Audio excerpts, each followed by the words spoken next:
Some reaction now from the chief whip of the opposition party, the official opposition Democratic Alliance. That's Ms. Siviwe Gwarube. Good afternoon, ma'am. Welcome to today. Just first up, your reaction. What do you think of this report now that we know there's been a number of system failures and apparently 5 officials implicated in this fire saga? Yeah, thank you. Good afternoon, and good afternoon to your viewers. I think our initial reaction is that this address by the Secretary to Parliament affirms what we had suspected, and that the fire actually was caused by institutional failures at Parliament.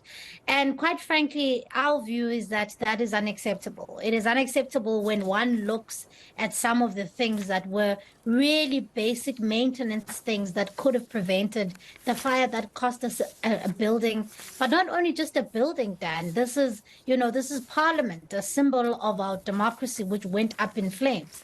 Went up in flames because maintenance was not done. The fence was not upgraded as it was meant to have been done in 2004.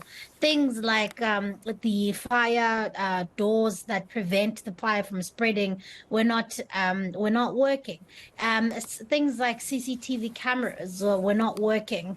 The motion detecting machines were working, but there was insufficient staff on the ground to have detected the fire, which meant that emergency services were delayed.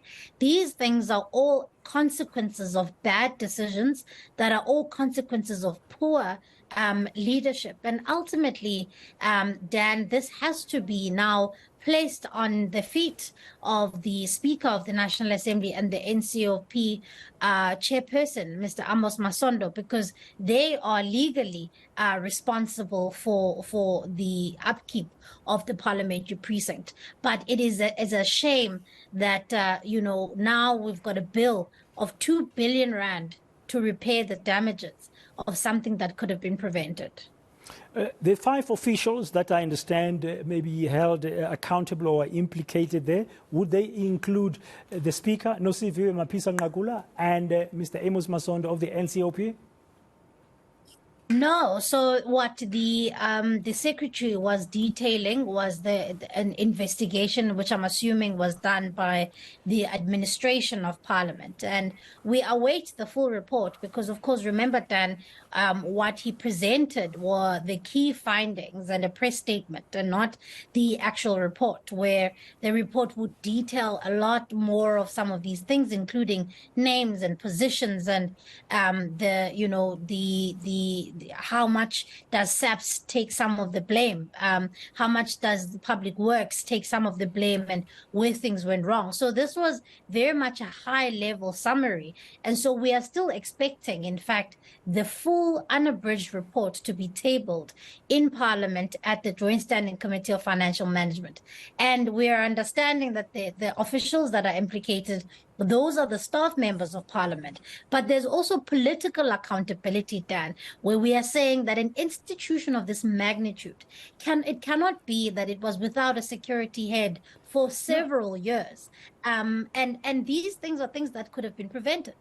Yeah, for several years. Okay, I was not even aware of that, because one decision that sort of stands out for me, just as an ordinary citizen who's not an MP, unlike you, how can you leave the National Assembly or that parliamentary precinct during the weekends or that compulsory leave period without protection services? It just boggles the mind.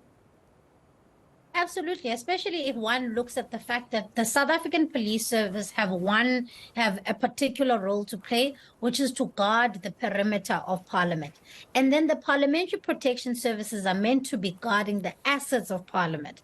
And the fact that there was a decision made to essentially not utilize the full Parliamentary Protection Service cohort is a fatal decision, because the report now states that part of the reason why the fire was discovered much later, part of the reason why the alleged suspect had full access to the precinct for hours, is because there were not enough people on the ground patrolling.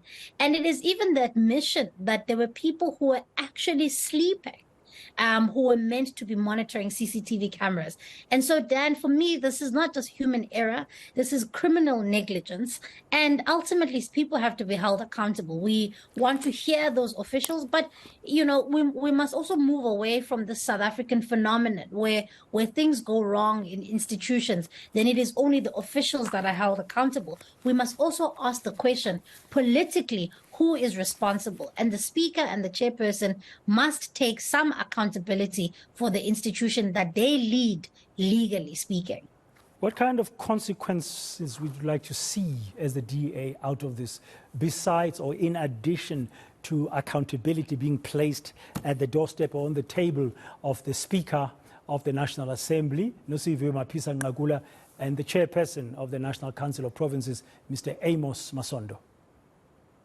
I think in addition to, I think the first step, Dan, is to have this report tabled and made public. I think it's obviously not good enough to have simply a summary of the report. We need to have the full report so we can understand exactly what the details are, but also the public deserves to, because this is not, an institution that belongs to politicians. This is the people's institution. So they need to understand how it is that it came to be, that it was set alight.